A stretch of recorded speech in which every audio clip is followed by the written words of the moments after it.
And so here I posted, on Compass, I posted, some people want an overview. I think it's a good idea. We can look at this later in the hour, a summary for the final exam, sort of what these predictive models, just a chart, sort of organizing them.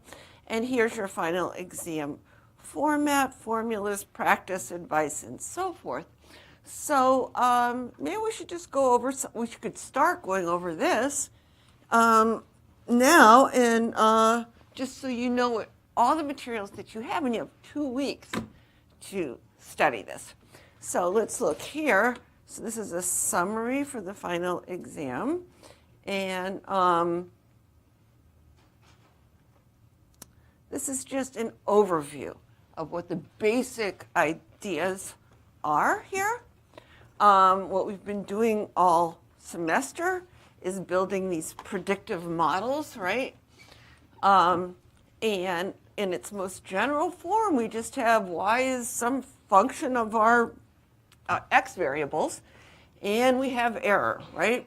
And with most of the tests, we've been using this least squares regression model, try to minimize the sum of the squared errors. But then we also looked at logistic regression, which minimizes the deviance and uses maximum likelihood. So this is the general form that we've been using. And then, and then we have this analysis of variance that breaks up. It's a basic framework for all predictive models that use the least squares estimation. And that's everything we covered except logistic regression. And the main idea is what? You just break up the variability in the y's into 2 parts. Look, if there was no variability in what you're trying to predict, there'd be nothing to predict. Right? If there's no variability, like if I'm trying to predict your final exam scores, that means if there's no variability, that means every single person got the same final exam score. So there's nothing to predict. You all got this average, same. So we're just trying to break up this variability in the y's into 2 parts, one that's explained by our model and one that's left in the errors. And in regression, that means we have this regression line, right? The variance predicted by the regression line, and then the scatter that's around the regression line. And if we're comparing averages, like if we're looking at the differences between groups, like if I was trying to predict your final score based on your whether you're some category, like whether you're freshman, sophomore, junior, or senior, something like that, that's the same as analysis of variance, right? That's so we're comparing averages, the average score for freshmen on their final versus the average for sophomores, juniors, and seniors, etc. And then we just look at the variance predicted by the group mean. That's our best estimate. If you're a freshman, I'd estimate that you do the same as all the other freshmen, right, based on your group membership. And then the error variance is the scatter around the group means. And we're using this R squared in all regression analysis, right? So, and basically, it's the proportion, R squared is the proportion explained by our model, the proportion of that total variation explained by our model, and 1 minus R squared is the part that's left in the errors. It's easy to remember. We've just been talking about signal and noise the whole semester. R squared is like the signal, and 1 minus R squared is like the noise, right? And that's the idea that was the main idea when we were doing analysis of variance. And here, just because this was such a big part of the course, I have a summary about it. So this is what the regression models look like, and we're trying to estimate those parameters. And we do this overall significance test, that all the slopes are the same in the population, and the alternative is at least one of them is not. And then we have this analysis of variance table, basically. We're breaking up the sum of the square errors around the y's, right? The variability in the y's, we're breaking it up into two parts, the model and the error. And this is our overall test statistic for f and chi-squared. So this is just the basic pattern that we've been doing all along, and it became very easy for you after a while because we did it so often. But it's nice to see the whole review of it. And so that was for our linear regression models. And then if the overall model was significant, then we test those individual slopes. And those individual slopes, we don't have to do any correction, like a Bonferroni correction like we do for analysis of variance or anything like that. Why? Because remember, in these models, the whole point is that we are controlling for all the other variables in the model. So when you look at any individual slope, it's already taken into consideration the fact that all the other ones are held constant. You're controlling for them. So if we see some significance in the overall model, then we can just zoom right into to look at the individual slopes using z-tests or t-tests. Okay, so that's the idea. And then when we do something called ANOVA, and I know it's so confusing because it refers both to the situation of comparing the group means and to the overall procedure that we're talking about. The overall procedure is the same for both. But then this term ANOVA, also statisticians use it to refer to this particular situation of comparing the means of two or more groups. Basically doing a quantitative, trying to predict some quantitative variable based on group membership. If you want to look at it as a linear regression model, that's exactly what it is.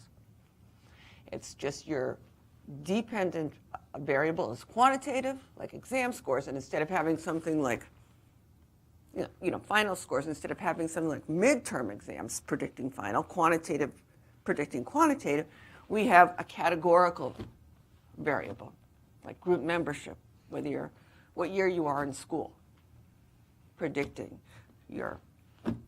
We could have set it up that way, but most people just do it this way. Unless you're building a whole model like we do, where you include both quantitative and categorical predictors. Most people just call it this situation where you're just comparing group means. So the null hypothesis is that the overall, that all the means are the same, and the alternative is that no, at least one of them is different. And then we do the same thing. We do an overall significance test to see if any of those means are different. But, sorry, this is splitting it up funny here. I'll have to do a page break there. But we do the same thing. And if the overall is significant, then we test these pairwise comparisons where we, with a t-test and the standard error of the difference, right? And then we have to adjust with the Bonferroni correction because there's no controlling for the other groups. We're picking out. There's lots and lots of differences there. And unless we specify ahead of time, do the a priori, specify ahead of time which difference we're looking for, if we do these post hoc tests, right, then you have to adjust for all the comparisons that you make. And keep in mind how, like when we tested ESP, of course, if we have lots and lots of people that we're testing at once, then of course somebody, just by the luck of the draw, will will seem like they have ESP, right? Because even when the null is true, the whole point is even when the null is true, we're going to see significance a certain small percentage of the time.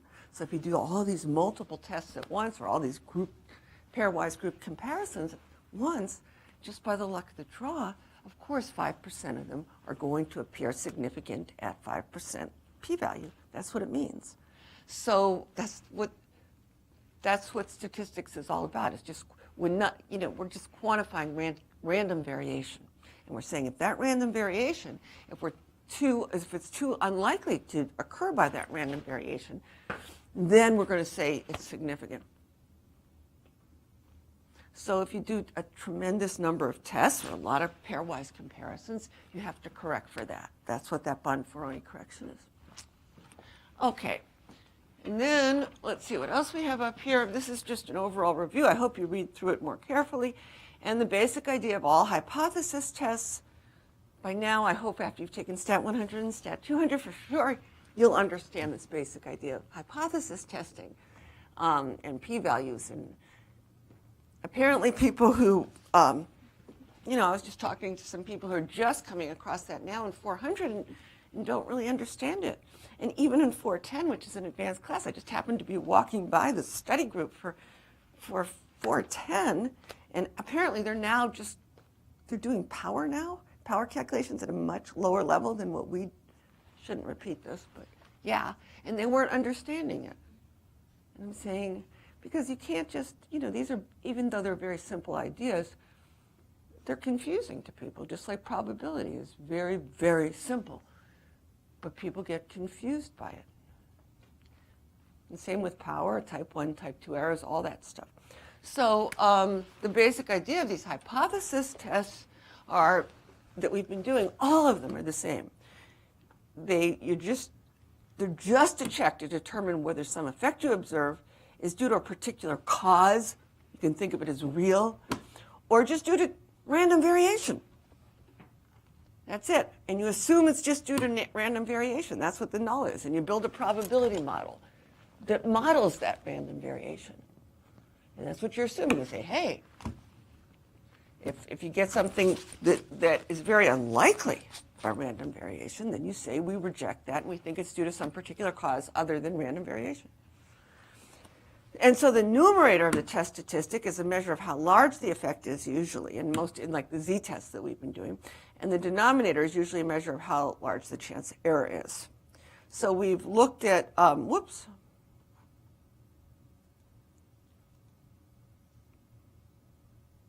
these two basic situations where you have these z and t tests where you can boil things down to a single number.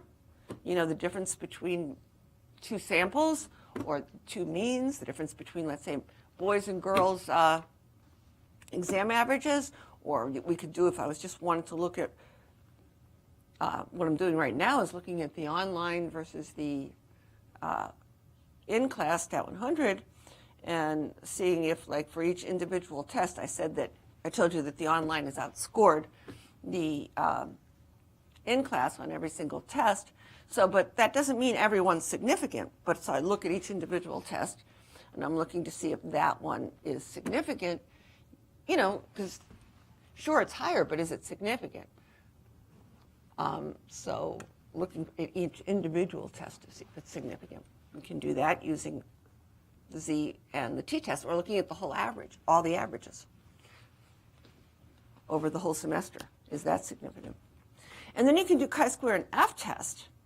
And that's when the size of the effect cannot be expressed as a single difference with a sign. Instead, we're looking at a whole pattern of differences. And we want to know if the whole pattern differs from what we'd expect under the null. Okay, so those are cases where, for example, where we certainly when we have multiple groups that we want to look at, we have to do chi-squared and f. Okay? And when we do multiple regression, etc. So for simple regression, we can use either a z or t-test, depending on the situation, or a chi-squared and f. You can always use chi-square and f's, but you can't always use z and t. Chi-squared and f, we can just square the z or the t, and it is a chi-squared or an f. But in multiple regression, there are multiple slopes that that could be positive or negative. We want to look at the whole pattern.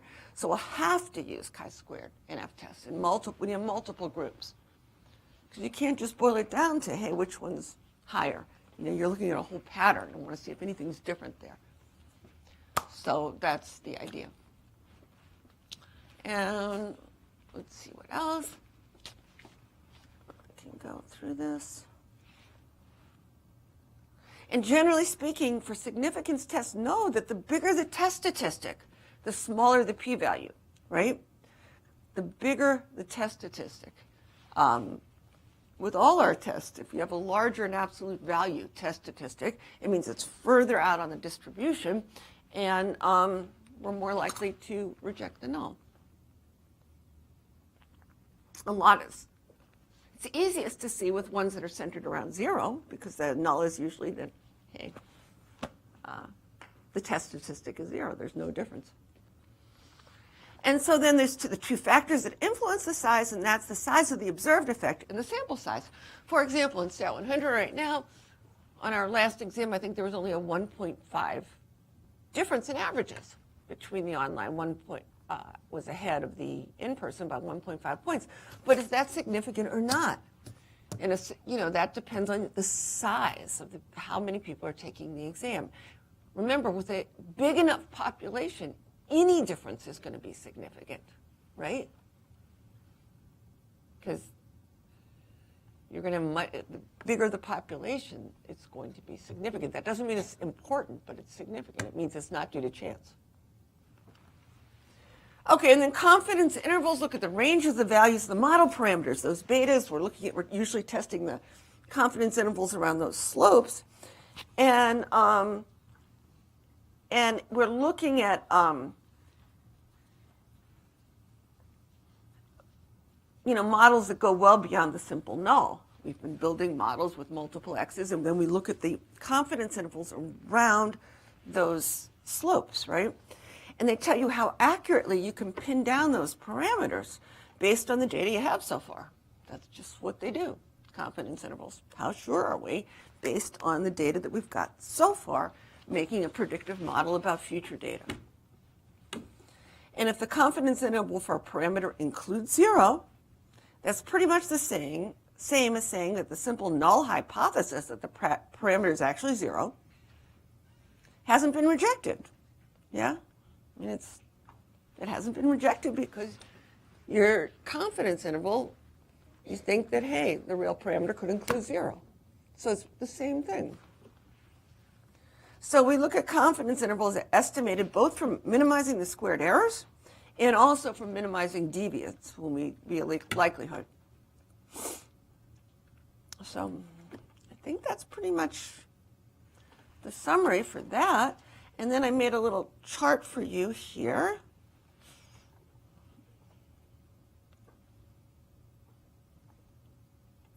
That just to sort of organize what we've done so far. And so when we have a quantitative y, a y that's the answer to a question that you can answer with a number, like how old are you, what's your exam score, whatever. And you have a predictive. You can have single predictive variables or multiple x's. So when we had a single quantitative, like exam scores predicting final scores, that's simple regression, and we use z or t, but we could use chi-squared or f. It's just the square of z and t. But if we have so then if we have categorical, 2 or more groupings, so we're predicting final exam scores based on you can do it based on any categorical variable, sex, year in school, major, whatever. That's what we call ANOVA. ANOVA, one way, just one categorical variable. And we use a chi-square or F. With only 2 groups, it's the same basically as a 2-sample z-test or t-test. And then you can have a quantitative. Multiple regression means we include quantitative and categorical variables. We did it with binary variables. We could have done it with factor variables and included, it's the same thing with more than just 2 categories. And that's multiple regression just means there's multiple x's. They can be quantitative and binary. And that's ANOVA. It's a chi-squared or an F if it's multiple regression. We did a very, very simple case. Remember, a 2-way.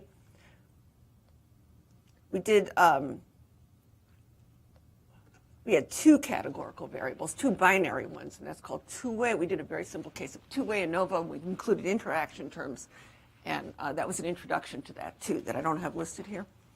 So then we moved on to binary response variables, and that was our logistic regression and our multiple logistic regression. That's pretty much what we did.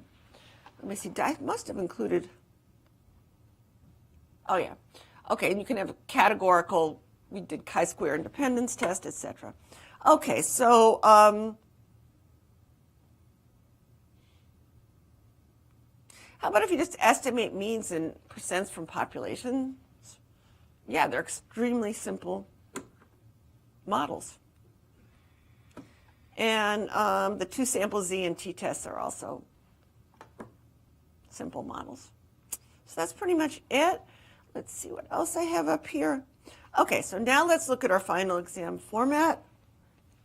What I didn't include here was the randomization test that we did, those simulations that were just having the most simplest probability model and looking at randomizations. And I didn't include that because it's not a linear model. It was just a very simple simulation of, I love that stuff, but you wouldn't be listed under linear predictive models.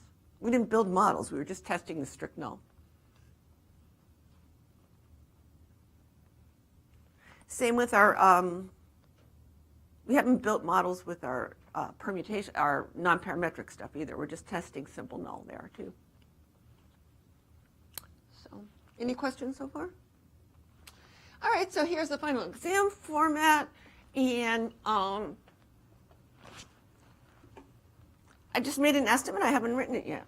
So I estimated that I want about 80% of it to be on the non-parametric stuff that we're about to do.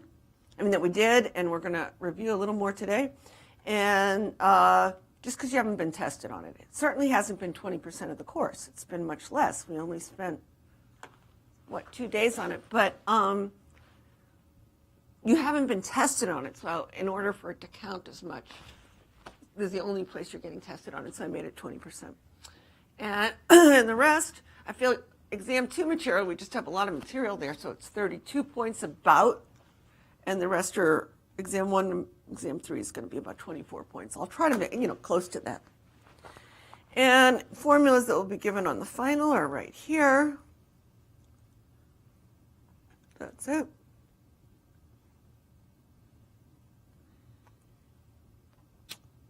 So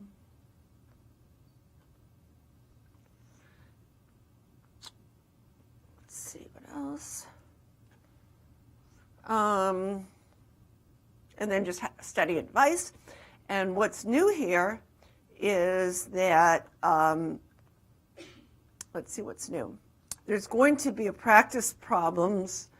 Okay, we have practice problems for the final that are non-parametric problems that are good to do on log kappa, and that you'll have new variations each time you do them, so you should definitely try those. And those are just for fun. I mean, they're not graded, but they're very good practice. That's step 3 here. Step 1 and 2 is, of course, your old practice exams and practice homework.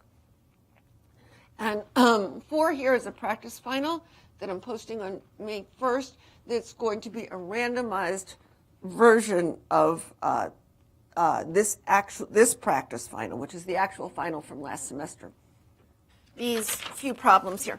Now, first of all, let's just look at this.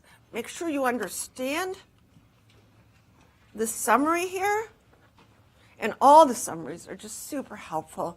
And so these are the 3 non-parametric tests that we learned. Now, they're just testing the strict null, right? And so we had the Wilcoxon, Mann-Whitney for testing whether the 2 sample means are different or not. The Kruskal-Wallis, where it's usually 3 or more means, whether any of them are different, and the Spearman rank order correlation coefficient, which is, and all of these are just replacing the values with their rankings. That's what we're doing here. And so why would we ever use this? We use this generally when you have a small sample. You can't use these parametric tests unless you know the Z and the T test or the chi-square. We can't do it unless you know that the distributions they come from are normal. So you have to do something different. And this is the most widely, there's a few things you can do different. You can do the randomization, the re-randomization tests, and different types of simulations. But these non-parametric tests are extremely widely used in these situations. But you have to, of course, think about the situation. Do you care? What we're doing is we're replacing every single value with its rank. And you might not want to do that. Like if you're testing a drug and one of the drugs kills you right away, you don't want to just replace it as saying it's the lowest rank. You want to say, hey, that drug is drastically, you want to keep that information in there, maybe. So you have to think about the situation. This might not always be appropriate. Okay, so that's the idea here, and that's the summary of the non-parametric test. And you know what? When I realize now the homework, this was exactly like your last homework. So there's really no point in going over it. This question 1 now, I changed the homework, so this is exactly the same thing as, right? Isn't this the test? Isn't this exactly what you got for your homework? It is, so there's really no point in me going over this unless, right? Because nobody even had questions on the homework. So this is the same, like I can write this, I think you can do it again, but this is the same, and I can work it out and post it if you want, but this is the same as your Monday homework.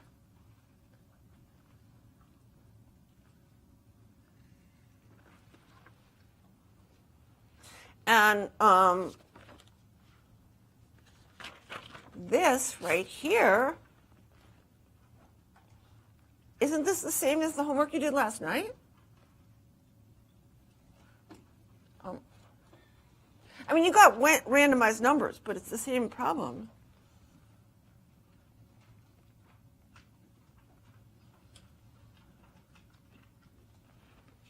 Isn't it? You just did it last night, didn't you? Isn't this the same? So you don't need me to go over that, do you?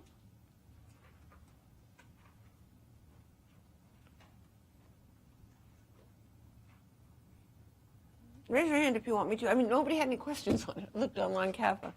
Everybody seemed to do this one. You did have questions on this one. Why don't we go over this last one? And these are different, I think. Okay, so this is on the Spearman rank order one.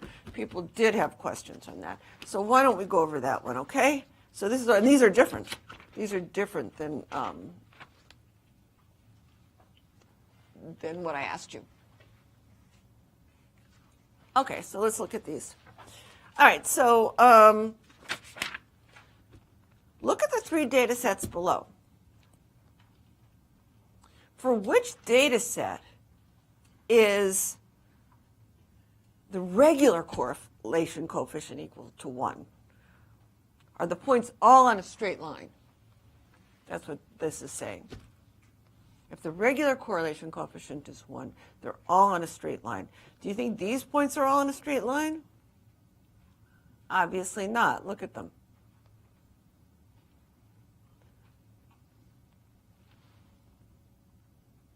These? No, you could even graph them. You can tell they're not. Or you could change them. Why don't we could even change them to, I mean, these are 1, 1, 2, 2, and 3, 3. You can see that these aren't, so it's only 3.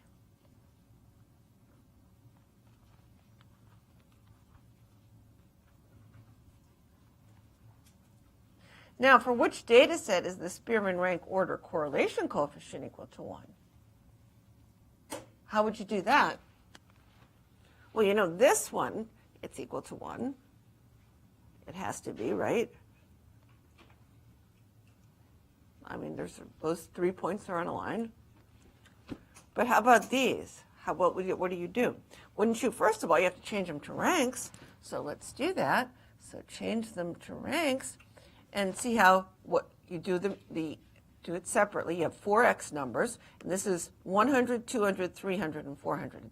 So this would be 1, the lowest number, 2,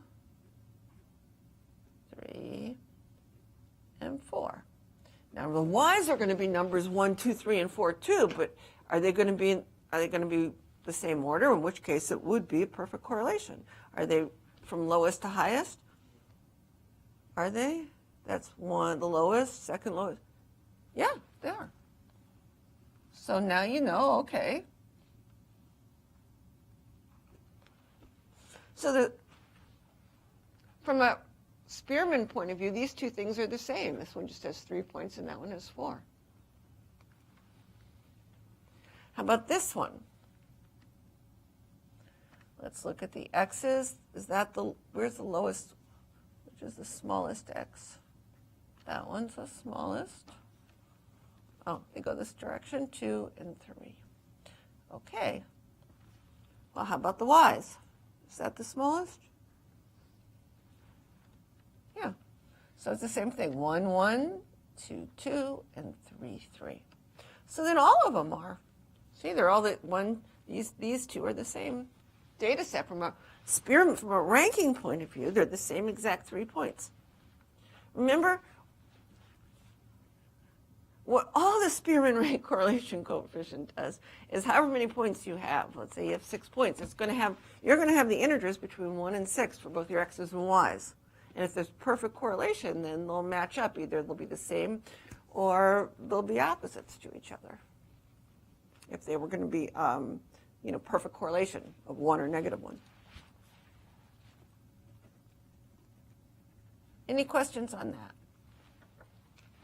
This is so easy, this Spearman rank correlation. It's just like the regular correlation coefficient, except it's with simple numbers, integers between 1 and however many points you have. Okay, 105 students took exam 2 and exam 3. Suppose the average and standard deviations for both exams turned out to be exactly the same. What can you conclude about R and R in the Spearman? What do you think? This is a Stat 100 question. In fact, I've had it on lots of Stat 100 stuff. Without this part, just what can you conclude about R?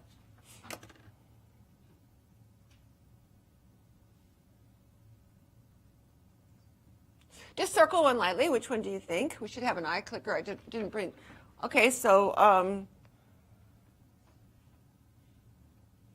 what do you know the answer? Anybody want to say?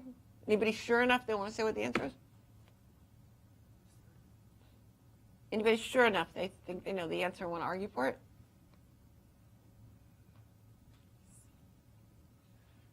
Not one of you sure? Yeah, come on. Yeah, go ahead.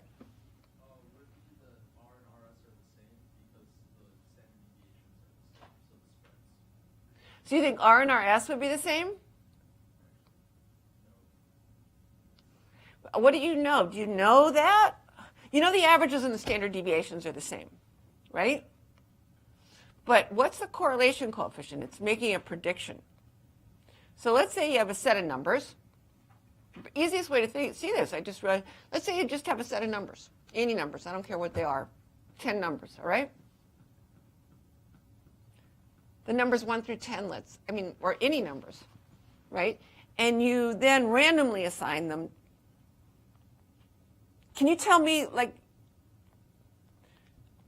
if you wrote, okay, what's the average of the standard deviation telling you? It's not telling you how the numbers are paired up, is it? Is it? The best way to think about this is, let's say you all just randomly wrote down some number, okay? Just say you just wrote down some number, and I collected these numbers. So you know the number you just randomly chose, right? And then I redistribute them.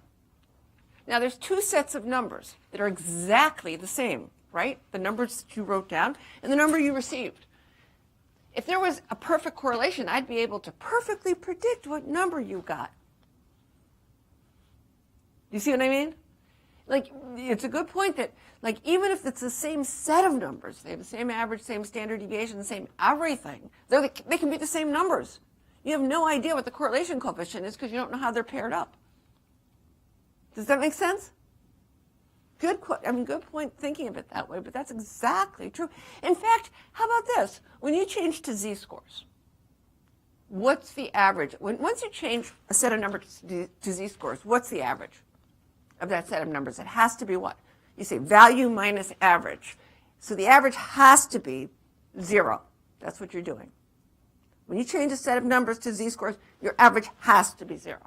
And then you divide by the standard deviation of the numbers. So your standard deviation has to be 1. So now you got, whenever you take two sets of numbers, I don't care what they are, they don't have to be normally distributed. Oh, you change them to z-scores. Well, then they have to have the same average and the same standard deviation, right?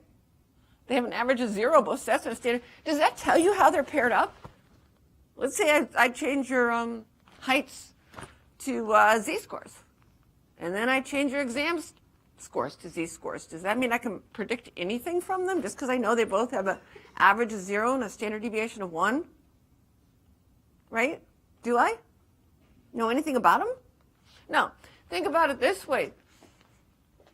So, no. And that's such a basic question, and it's none of the above. Okay? None of the above. It tells us, okay, what can you conclude about them? Nothing. Absolutely nothing. I don't care what set of numbers they are. You can make them have the same average and the same standard deviation. Just take all the numbers, subtract off their average, and divide by that set of standard deviation. It'll have a 0, 1, 0 average, and a standard deviation of 1. Do the same with the other one. So any sets of numbers in the world you can do this to. Make them have the same average and the same standard deviation. And, you know, it's called, they're not, you've then normalized them, you've just standardized them. But that doesn't mean you can tell how they pair up. So let's write that down. That's so basic. In fact, when we convert to z-scores, and that is the first step in figuring out the correlation coefficient, right? Didn't we do that? You convert it to z-scores right here. I mean, you could have any numbers, you convert it to z-scores, and both groups are going to have an average of 0 and the standard deviation of 1 once you convert them to z-scores, but that doesn't tell you anything about what the correlation coefficient is. Okay, nothing. In fact, when we convert to z-scores, x and y values always will have the same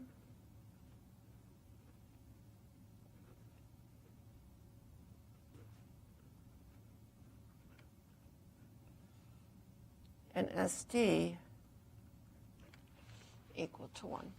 Okay? So now let's say I repeat this part and adding the extra assumption that both sets of scores are normally distributed. Now you know they're normally distributed. So you know most of them, once you convert them to z-scores, are between 3 and -3. And if you did a scatter plot of them, you'd know they'd be you'd know that the scatter plot would be somewhere, what? If you did a scatter plot of them, x and y's, you'd know, okay, so that would be 0, and they'd all be somewhere in between 1, 2, they're normally distributed, so they'd usually be positive 1, excuse me. 1, 2, and 3.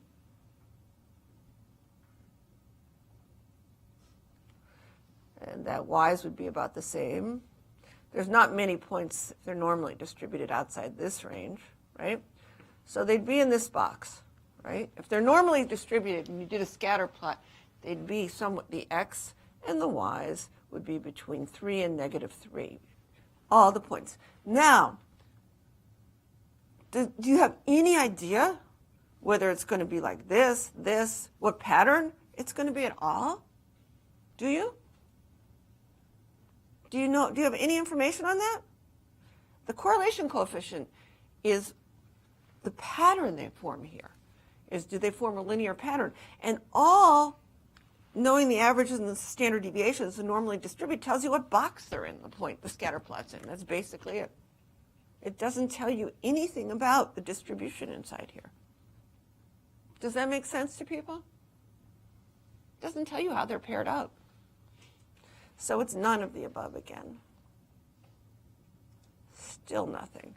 Now you just know that basically the points aren't going to be, you see, you can change anything to a z-score. That doesn't mean it's normally distributed. If it's normally distributed, when you change it to a z-score, it's going to usually be in this box.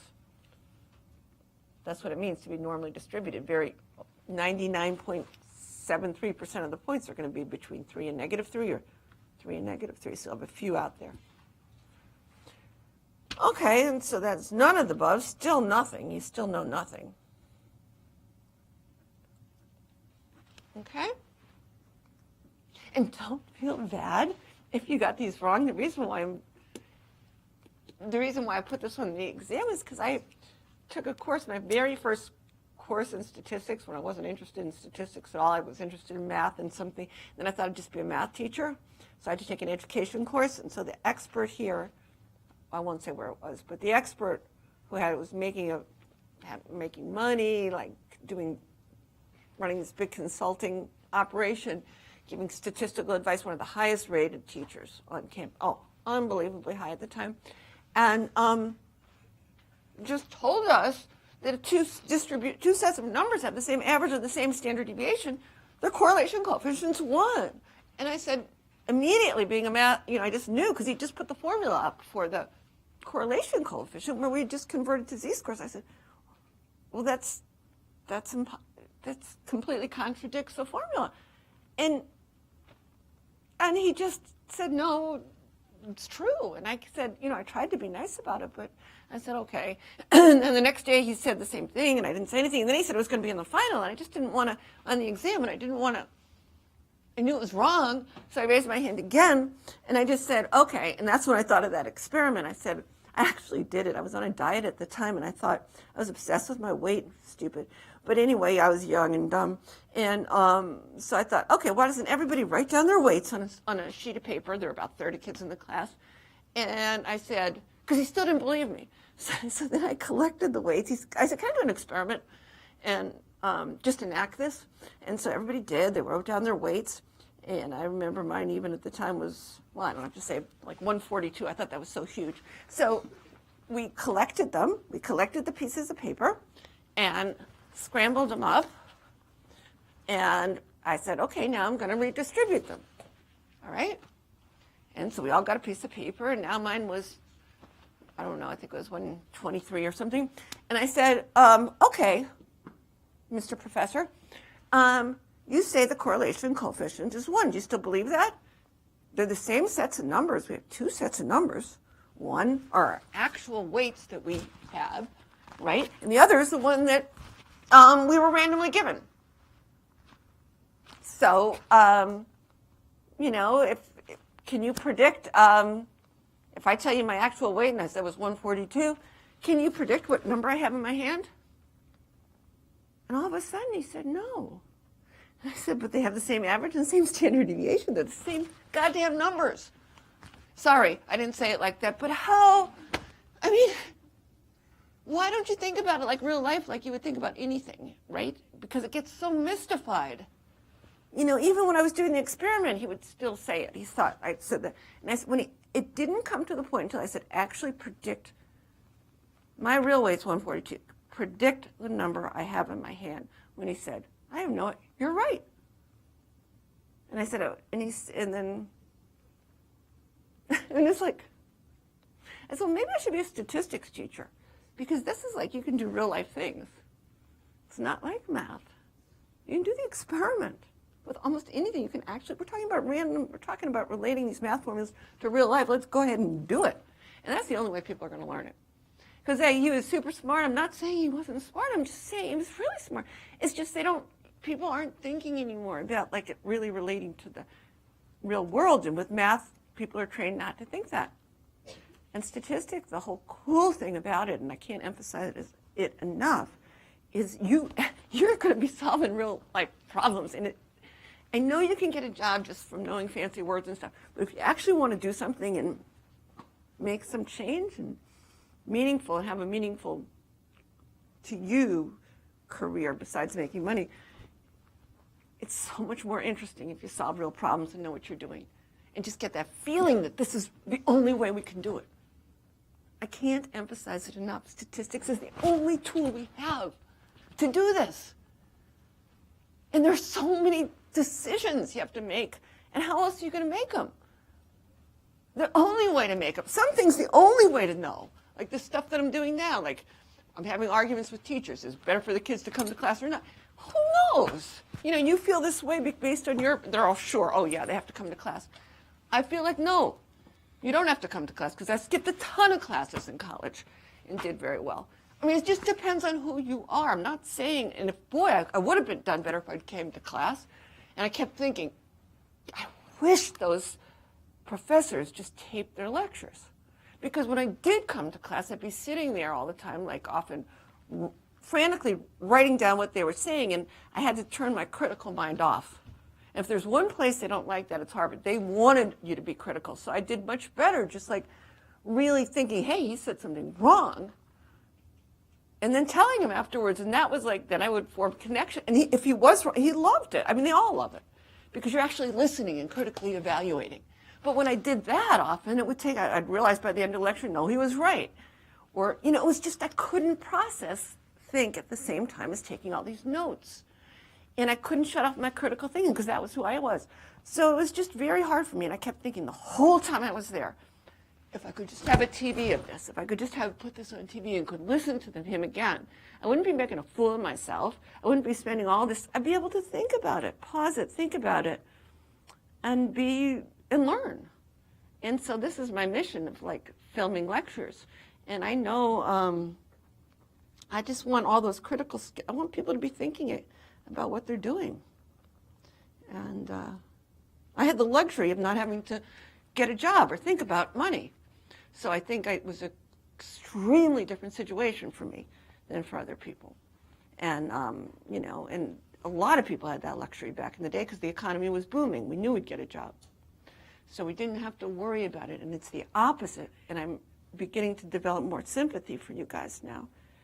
Because I always think, why aren't they, I can't even imagine being you now, or especially if you're a foreign student. I just was never faced that situation. So I'm trying, you know, but I'm still thinking it's no matter what you do, even if you want to get a job, you are going to be better off if you understand it. You are going to be much better off if you understand it.